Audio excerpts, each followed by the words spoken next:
Je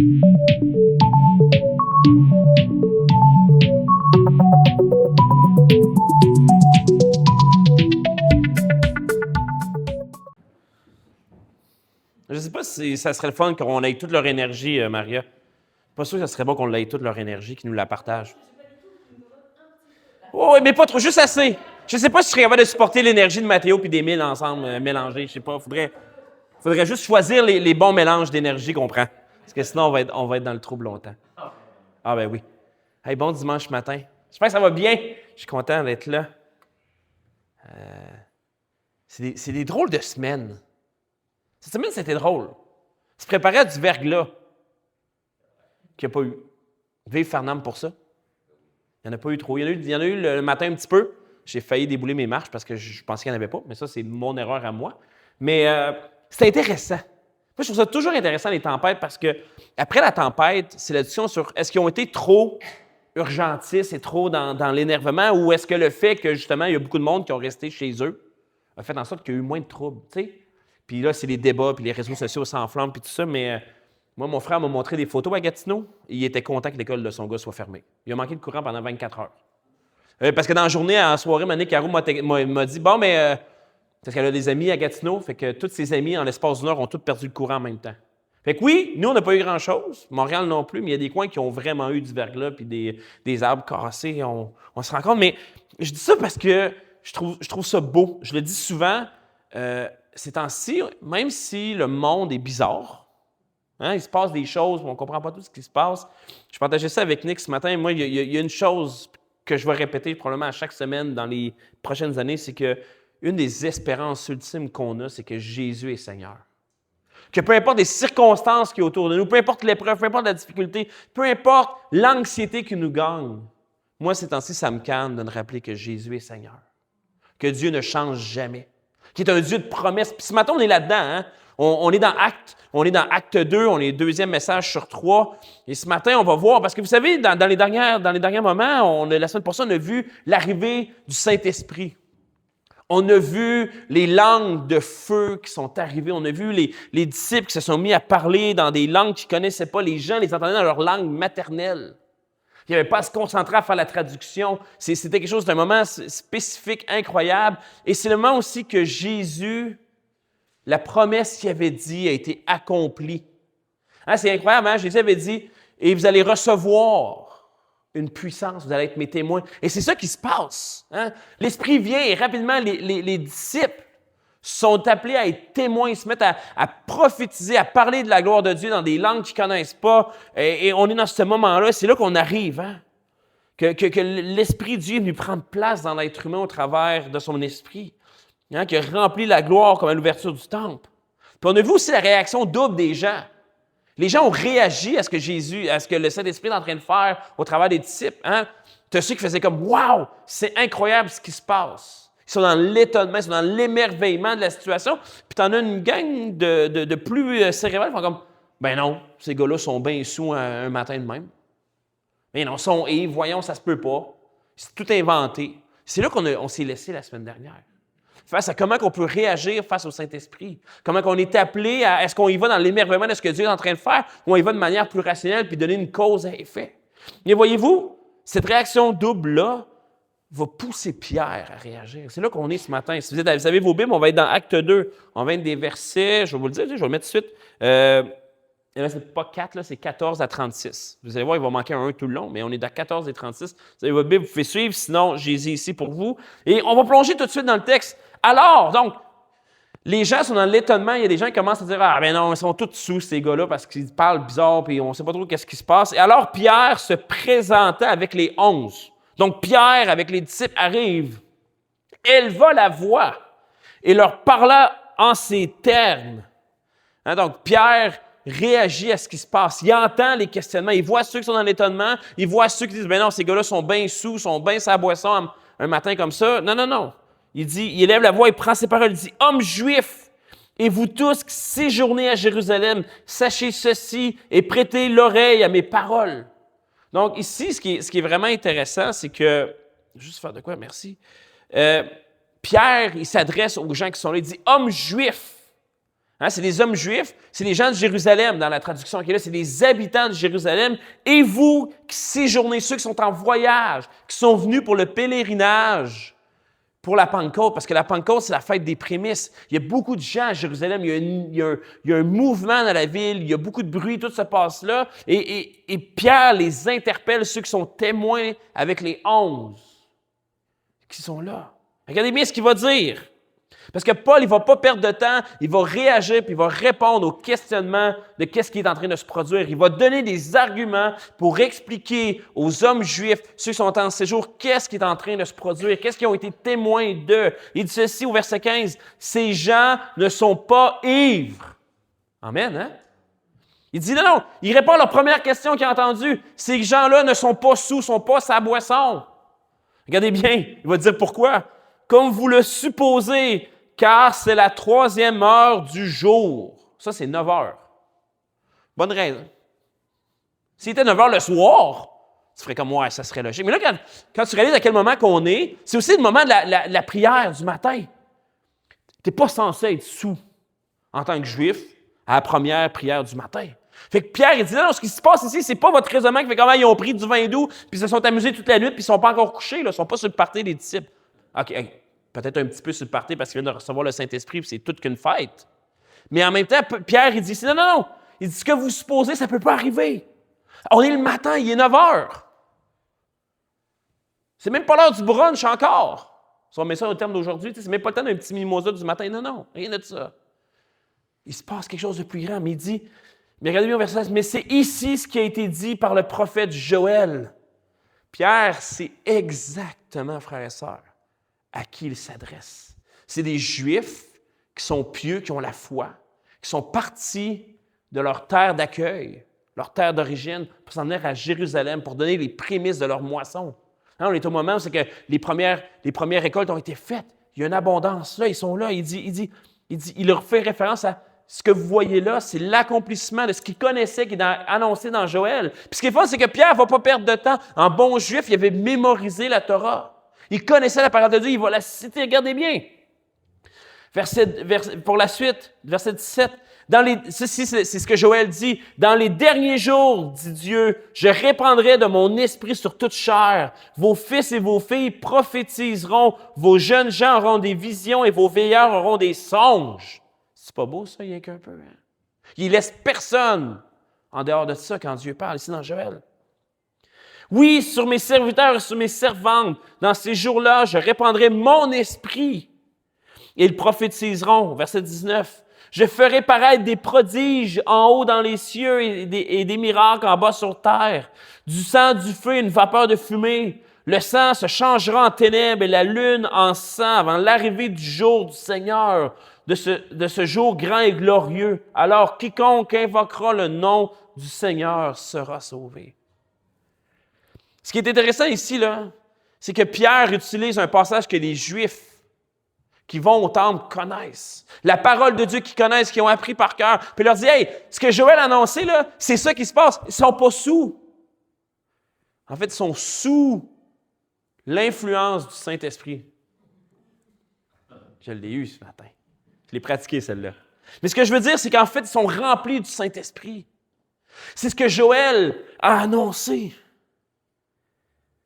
Mais en même temps, quand on lit ça, c'est pas une proposition qui veut dire c'est comme ça que ça se passe. Parce que voyez-vous, quand on regarde ce que je viens de lire, la lune s'est pas virée en sang et en feu, puis le Seigneur n'est pas encore revenu. Mais c'est en train de dire qu'il y a une partie de cette prophétie-là, de répandre l'Esprit de Dieu, vient de se produire, annoncée par Jésus 50 jours avant. Ben non, 10 jours avant, excusez, je me suis trompé. 10 jours avant. C'est l'accomplissement. En les entendant dans leur langue, les gens sont en train de prophétiser. On l'a vu, ils viennent annoncer la gloire de Dieu. Les disciples, ceux qui étaient présents, sont en train d'annoncer la gloire de Dieu. Ils prophétisaient. Par contre, les prophéties des versets 20 et 21 ne se sont pas encore réalisées à ce jour, frères et sœurs. Hein? Avant l'arrivée du jour du Seigneur, c'est fou, là. Joël annonçait ça des centaines d'années avant la Pentecôte. Et juste une partie de cette prophétie-là de Joël a été accomplie aujourd'hui.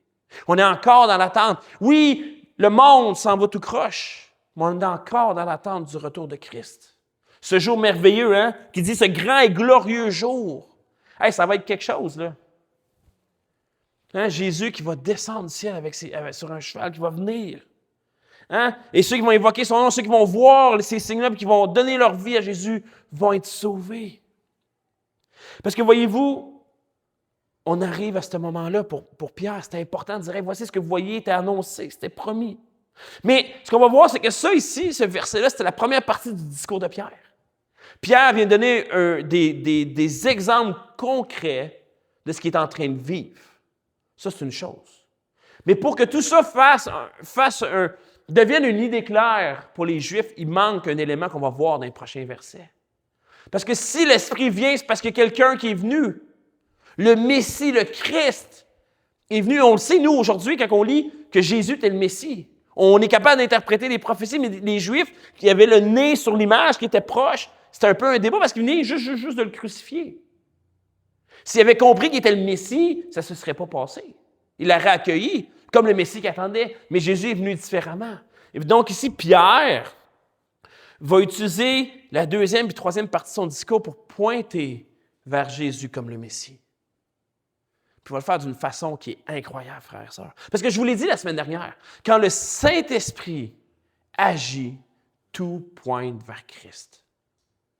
Quand Dieu guérit des gens, quand Dieu fait des miracles, encore aujourd'hui, parce que je crois que les miracles n'ont pas cessé aujourd'hui, que Dieu continue d'agir un peu différemment que ce qu'on a vu, parce qu'il y a une évolution dans comment Dieu agit et les disciples sont morts. Fait que c'est sûr que la relation qu'il y avait avec Jésus était différente.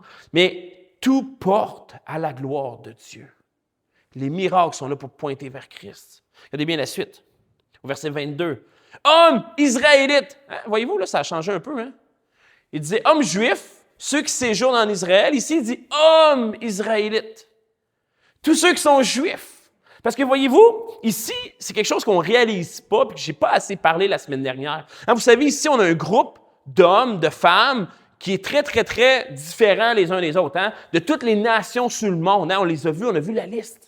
Puis ce qui est intéressant, c'est que ici, je vais peut-être me devancer.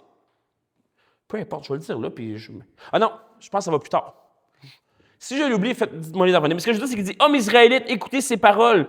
Jésus de Nazareth, cet homme à qui Dieu a rendu témoignage devant vous par les miracles, les prodiges et les signes qu'il a opérés par lui au milieu de vous, comme vous le savez vous-même. » Il est en train de montrer ce que Jésus représentait.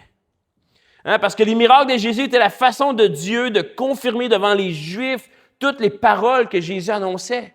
Souvent, Jésus faisait un miracle et il enseignait la foule. Hein, où il y a eu la multiplication des pains, tout montrait à l'œuvre de Jésus.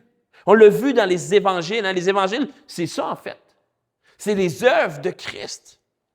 C'est les œuvres qu'il a faites. Cette confirmation-là est importante parce que ça vient de Dieu. Regardons bien la suite. Cet homme, verset 23, livré selon le dessein arrêté et selon la prescience de Dieu, vous l'avez crucifié, vous l'avez fait mourir par la main des impies. Donc, il a parlé des signes et des miracles qui pointaient vers Jésus, vers Dieu. Et là, ici, il met l'accent sur la crucifixion. La crucifixion est importante. Ce n'est pas un accident dans le plan de Dieu.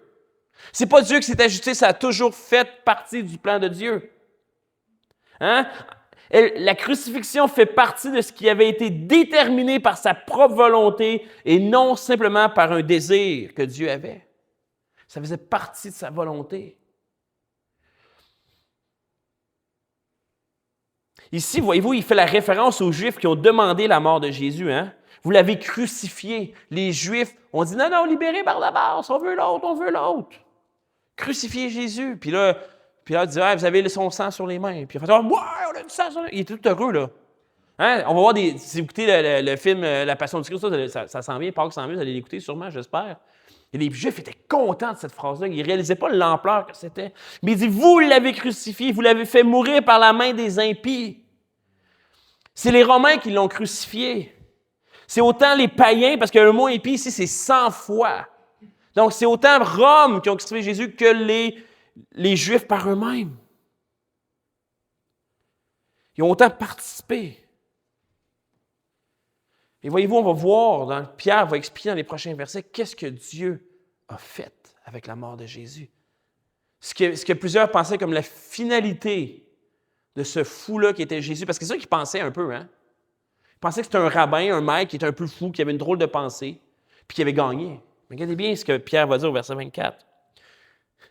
C'est lui qui ont crucifié, Dieu l'a ressuscité, en le délivrant des liens de la mort, puisqu'il n'était pas possible qu'il fût retenu par elle. Parce que voyez-vous, frères et sœurs, au travers du livre des Actes, au travers de l'enseignement du Nouveau Testament, la résurrection est une doctrine fondamentale. C'est le point tournant. Parce que Christ est mort, il est descendu dans le séjour des morts, dans le Hadès, dans l'endroit de la mort, et il est revenu. Et Pierre, dans le verset 24, nous donne un argument sur le pourquoi que Jésus est le Messie. Il est le Messie, non parce qu'il est mort, mais parce qu'il est ressuscité. C'est quand même quelque chose, hein? Dans le plan de Dieu, qui était près de toute création, la résurrection était la clé ultime. Parce que par un homme, le péché est entré, par un homme, le péché a été brisé. Et c'est là la vérité. C'est pour ça que Pierre, il dit ça. Il dit, Pierre, s'assure que ceux qui l'entendent ne voient pas la gloire des disciples, mais ce que Dieu est en train et va faire au travers de Jésus. C'est pas rien. Parce que voyez-vous, dans les 10 prochains versets, Pierre, poussé par l'Esprit, va nous donner 4 preuves de la résurrection de Jésus. Des points concrets qui sont encore bons pour nous d'expliquer aux gens. Parce que voyez-vous, les gens vont faire « Ouais, c'est vrai, Jésus, il est mort. » C'est un fait. Ah, il est mort. Moi, j'ai des amis qui aiment bien ça de rappeler que Jésus est mort. Hey, ton Jésus, il est mort. Ouais, je dis, oui, il est mort, mais il est ressuscité. Il est vivant encore aujourd'hui. Il vit dans son esprit en moi. Puis là, c'est là que souvent les conversations commencent à être plus difficiles parce que là, l'enjeu de la résurrection. Mais il y a des preuves. Il y a des fondements là-dessus. C'est ce que Pierre va nous dire. Parce que voyez-vous, la première preuve, c'est une prophétie que David a annoncée au psaume 16, au verset 8 à 11, qu'on va voir ensemble au travers de Pierre. Regardez bien. Car David dit de lui, okay, on parle de Jésus ici, mais c'est David qui écrit ça, ok?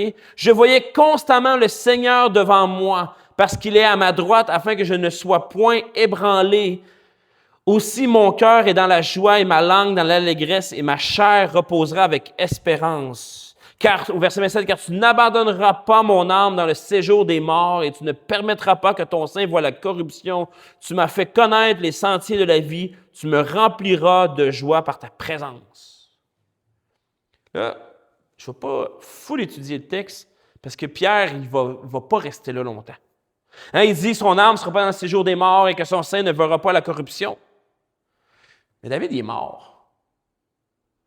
Hein? Quand on parle de ne verra pas la corruption, c'est que le corps de David, il s'est décomposé. Là. Hein? Mais David, ici, il parle-tu de lui-même? Mais si c'est ça, il y a quelque chose qui ne marche pas. Ou est-ce qu'il parle en prophétisant? C'est ça que Pierre va répondre dans le prochain verset. Regardez bien, verset 29. Hommes, frères, et voyez-vous, ça a encore changé. Hein? Hommes juifs et ceux qui séjournent en Israël, qui sont en séjour. Hommes israélites, frères. Voyez-vous le degré, plus que ça avance, plus que Pierre, interpelle les gens d'une façon beaucoup plus proche. Il est dans le personnel. Puis il dit ici, hommes, frères, qu'il me soit permis de vous dire librement au sujet du patriarche David. Belle phrase, hein? C'est beau comment Luc écrit ça, hein, le discours, hein? Homme, qu'il me soit permis de dire librement au sujet du patriarche David qu'il est mort, qu'il a été enseveli et que son sépulcre existe encore aujourd'hui parmi nous. L'argument de Pierre ici, c'est qu'il dit ce que David disait. Il ne peut pas parler de lui-même. Il est mort, il est enseveli. Puis vous, frères, vous savez l'endroit où il est mort, où il est enterré. C'est à Jérusalem à quelque part. Donc, David ne peut pas parler de lui-même parce que son corps a connu la corruption. Donc, David, ici, doit pointer vers quelque chose d'autre, vers quelqu'un d'autre, qui est Jésus. Regardez bien la suite, il va l'expliquer. Verset 30. Comme il était prophète et qu'il savait que Dieu lui avait promis avec serment de faire asseoir un de ses descendants sur son trône. Les Juifs connaissaient ça. Hein, c'est la promesse que Dieu a faite à David. Tu vas avoir une descendance, le Messie va venir de ta lignée, le roi qui va restaurer toutes choses. un descendant sur le trône. C'est la résurrection du Christ qu'il a prévue et annoncée en disant qu'il ne serait pas abandonné dans le séjour des morts et que sa chair ne verrait pas la corruption. Hey, les Juifs, frères et sœurs, ont lu ce passage-là pendant des centaines et des centaines d'années. Christ est venu puis ils ne l'ont pas vu. Puis Pierre dit, hey, non, imaginez-vous, ça c'est Jésus qui a tout enseigné ça là, pendant les 40 jours qu'il était avec. Là. Jésus les a préparés, a préparé Pierre à ce moment-là, puis les disciples. Puis Pierre dit, hey, il dit David, il ne parlait pas de lui-même. Mais il a prophétisé en annonçant Jésus qu'elle était assis à la droite de son Père, que son sein ne verrait pas la corruption, qu'il ne serait pas dans le séjour des morts, mais qu'elle a été élevée à la droite de Dieu. Quand on dit que tout est dans tout, c'est ça la Bible. Un texte de David qui est écrit dans une circonstance précise, inspiré par l'Esprit, annonçait la venue du Messie, puis l'importance de la résurrection.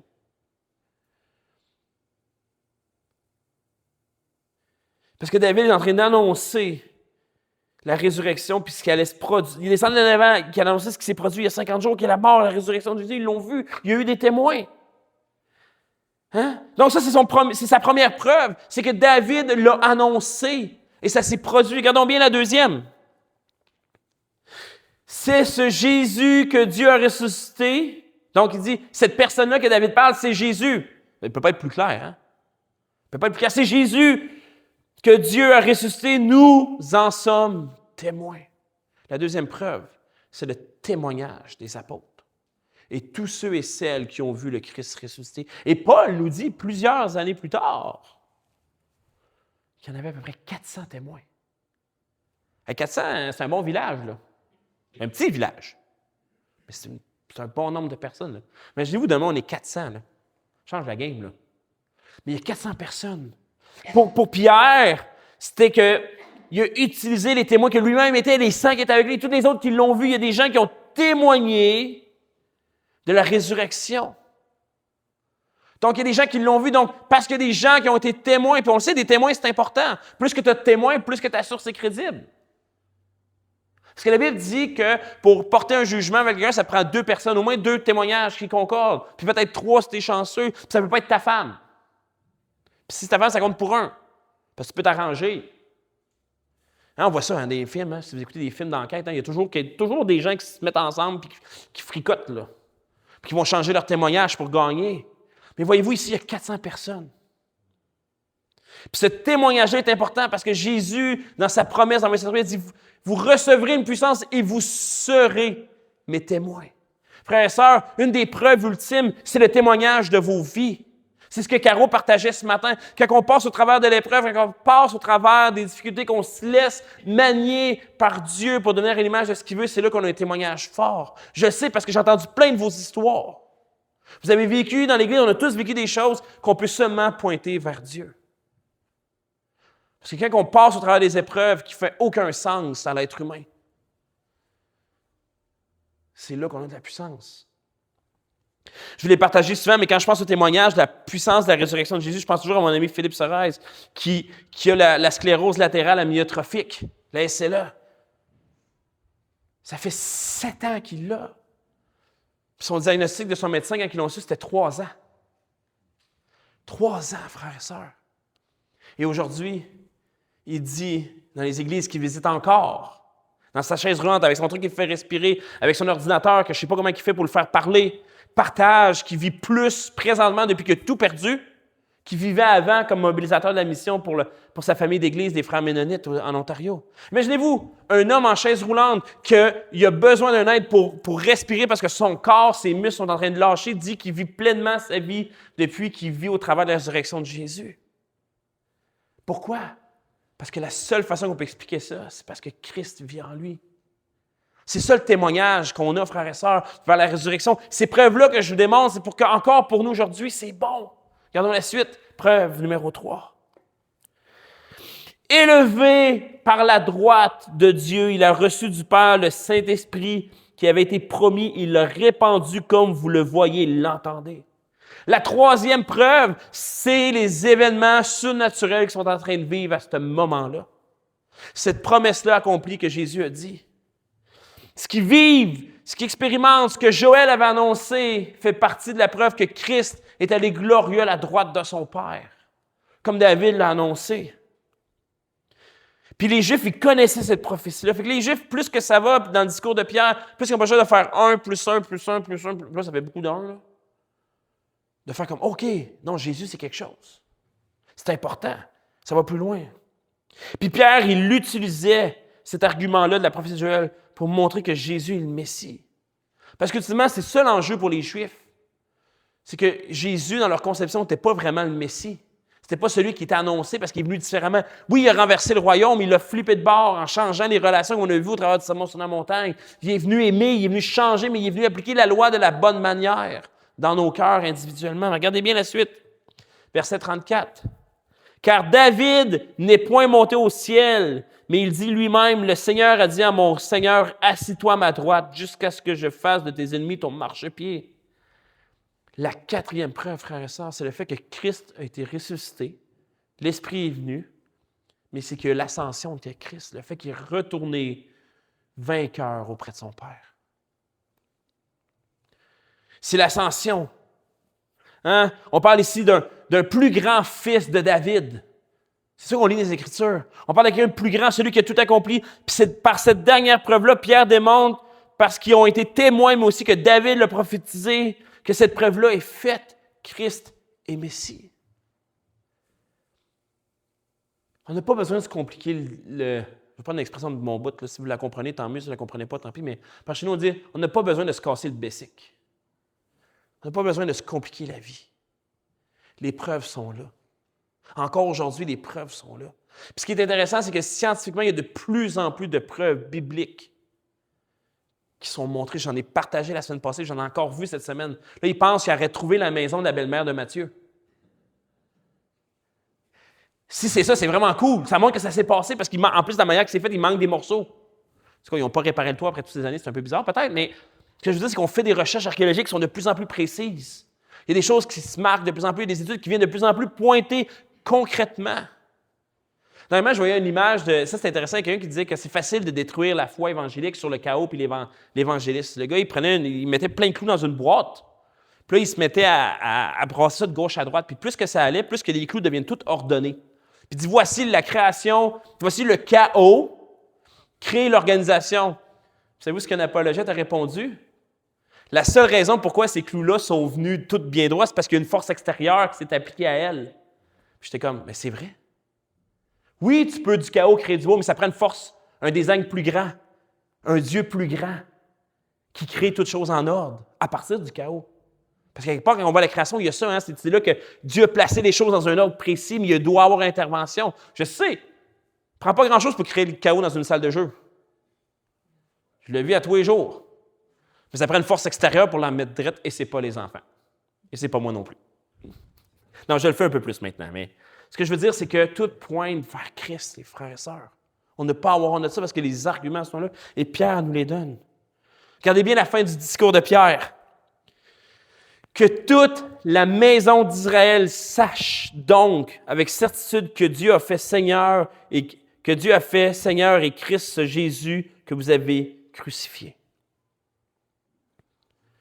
C'est quelque chose, hein? Parce que voyez-vous, je l'ai dit tantôt, dans ce groupe-là, tu as des gens de toutes les nations. Hein? On l'a vu au départ. Des Juifs de Jérusalem, des Juifs d'un peu partout, même de Rome, même d'Espagne. Il y a des gens qui sont venus de Rome, là, qui sont partis de Rome pour se rendre là. Ce qui est intéressant, c'est qu'ici, on a un groupe de gens qui sont multi-ethniques, mais qui sont monoculturels parce qu'ils sont tous juifs. Le groupe est disparate, mais est unifié dans ce que Pierre dit. Mais en même temps, il dit que toute la maison d'Israël. Ça, ici, dans la construction, Luc fait quelque chose de très, très, très, très précis avec les paroles de Pierre. Voyez-vous, la maison d'Israël, c'est un terme que Luc ou Pierre, parce qu'on ne sait pas comment ça a été construit, on ne sait pas si c'est un ou l'autre, mais ça marche ensemble, fait référence à un terme cher à Ézéchiel. Vous savez, allez lire Ézéchiel. Des fois, c'est long quand il mesure le temple. C'est un peu long. Mais allez lire Ézéchiel. C'est un moment, Ézéchiel, qui est intéressant parce que, voyez-vous, dans son livre, Ézéchiel prend l'expression « la maison d'Israël » 83 fois, qui fait référence, en fait, ici, au peuple de Dieu unifié. Parce que vous savez, Ézéchiel commence dans l'exil. Et au travers de l'exil, au travers d'Ézéchiel, Dieu fait l'explication du comment le peuple va retourner. comment les nations, la nation d'Israël dispersée au travers des nations va revenir de l'exil. Comment que le temple va être reconstruit. Et il y a toute la notion aussi, ce qui est vraiment cool, c'est que dans le contexte, il n'y a pas juste l'exil puis la future restauration d'Israël, mais il y a aussi l'idée que les tribus reviendraient ensemble.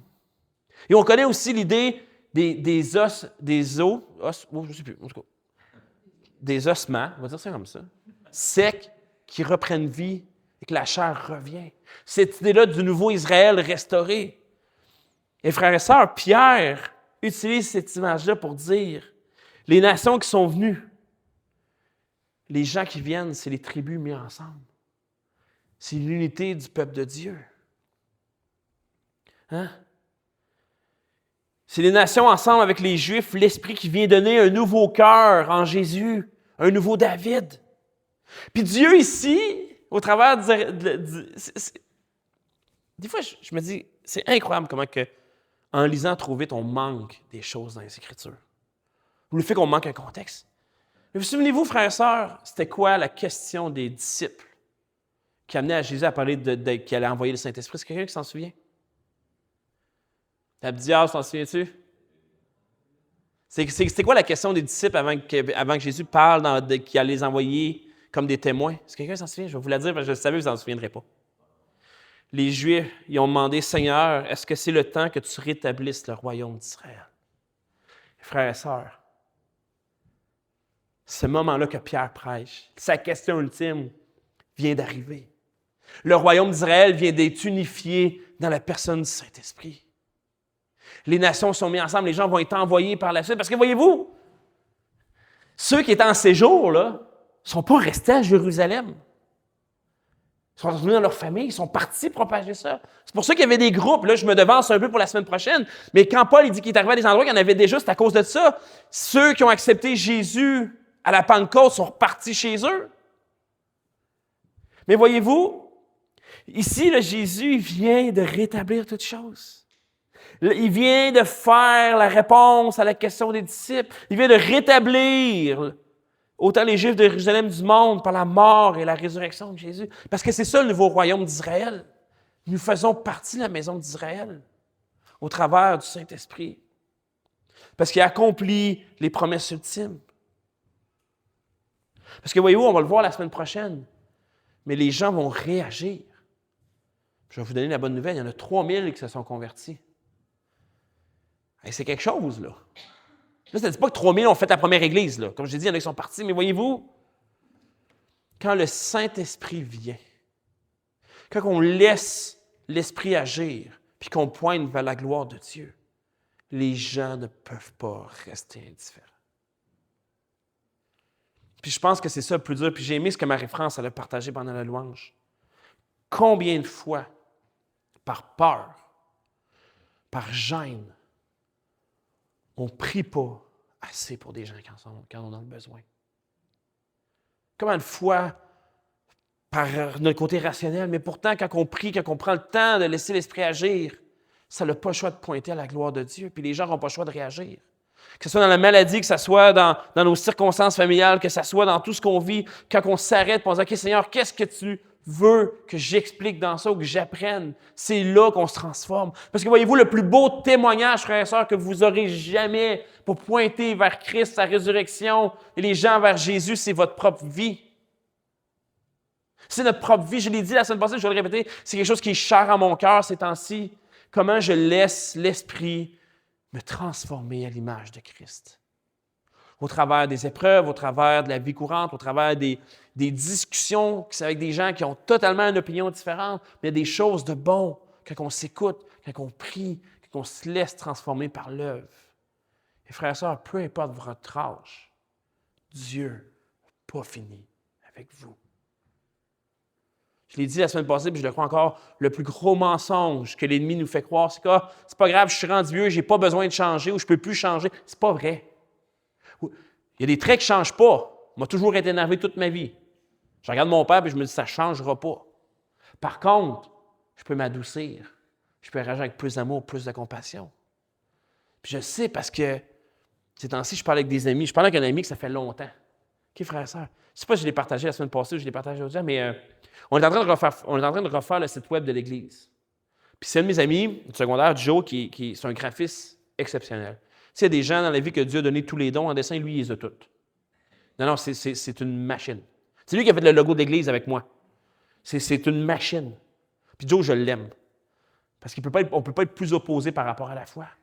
Puis là, on parlait de l'Église, puis là, il fallait que je fasse l'historique. Puis il disait, hey, c'est quoi une soirée d'élévation? Puis là, j'essaie d'expliquer c'est quoi une soirée de prière à quelqu'un qui ne sait pas c'est quoi une soirée de prière. Essayez de faire ça pour le fun. Bien là, on se rencontre, OK? Ça dure combien de temps? Ben, je ne sais pas, 1 heure et quart, 1 heure et demie, dépendant de comment on jase, OK? Faites quoi? Ou c'est quoi le dimanche matin, vos repas?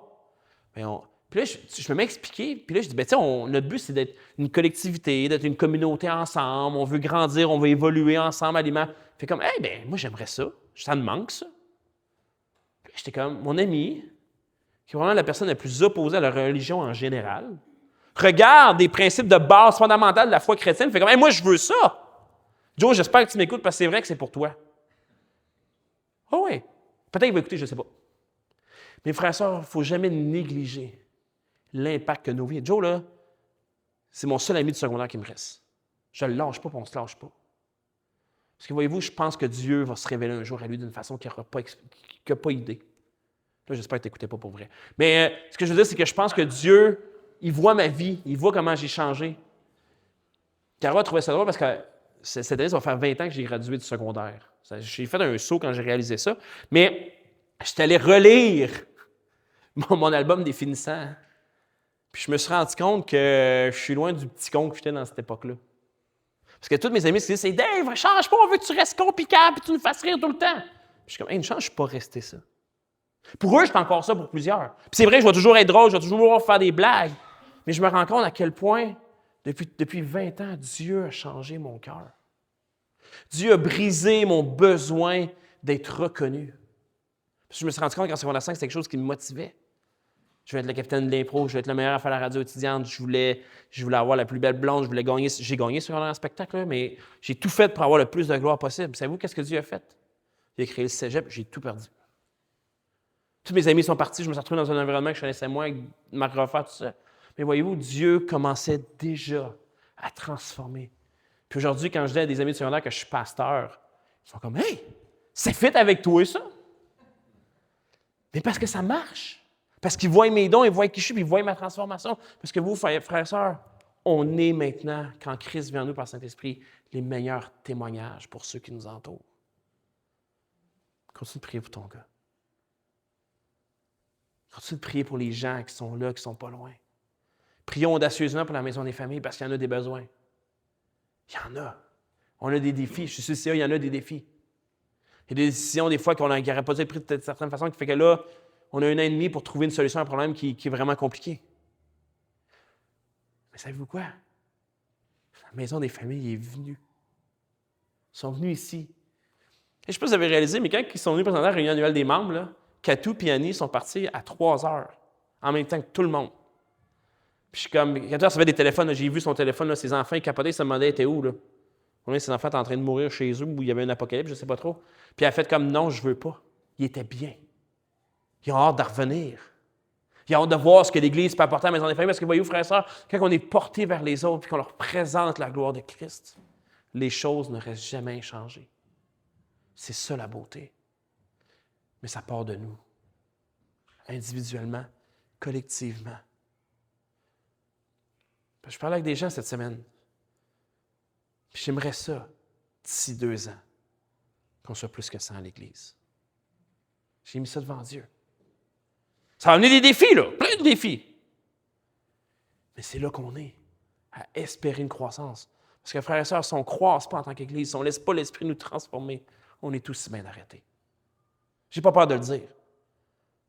Si on fait l'Église pour rester ensemble puis s'apprécier les uns les autres, et je vous apprécie tous énormément et vous faites tous partie intégrante de ma vie, puis il n'y a pas une journée que je ne pense pas à chacun d'entre vous, ou que je ne prie pas pour chacun d'entre vous. Mais si on est pour juste rester une petite communauté serrée puis pas amener les autres, on ne sert à rien.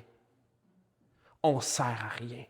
Parce que voyez-vous, j'ai vu une explication scientifique de comment, parce que c'est impossible que le sel perde sa saveur, c'est impossible. Mais il y a une seule façon que ça arrive. C'est quand le sel est contaminé par des choses qui ne sont pas du sel. De la terre, n'importe quoi. Si tu rajoutes une bonne petite terre dans ton sel, ça se peut qu'il ne goûte plus rien. C'est la même chose dans nos vies. Plus qu'on laisse de la terre, des mauvaises choses dans nos vies, c'est là qu'on perd notre saveur, frères et sœurs. On est appelé à aller vers les autres. Puis si on perd notre saveur comme sel parce qu'on reste trop ensemble, on perd l'essentiel. Et c'est pour ça que je vous invite à venir prier vendredi soir. De libérer votre cœur. Si vous avez des enfants, vous pouvez les apporter, ça joue en bas. On prie au travers de ça, c'est vraiment bon. Parce que cette semaine, on va intercéder précisément pour la maison des familles parce qu'ils ont besoin de ça. On va intercéder précisément aussi pour notre communauté de Farnham. Parce qu'il s'en passe des choses. Je ne sais pas si vous avez réalisé, mais juste dans la nuit de dimanche à lundi, il s'en est passé des choses à Farnham. Il y a eu un feu. Il y a un homme qui a perdu la vie à Mont-Saint-Grégoire le matin, puis il y a eu une grosse descente policière à Farnham. Ça brassait. Puis je voyais des gens, on en parlait à la cabane à sucre, des gens anxieux de ça. Qu'est-ce qui se passe? C'est pour ça qu'on s'en va. On a la réponse, frères et sœurs. Prions ensemble pour terminer.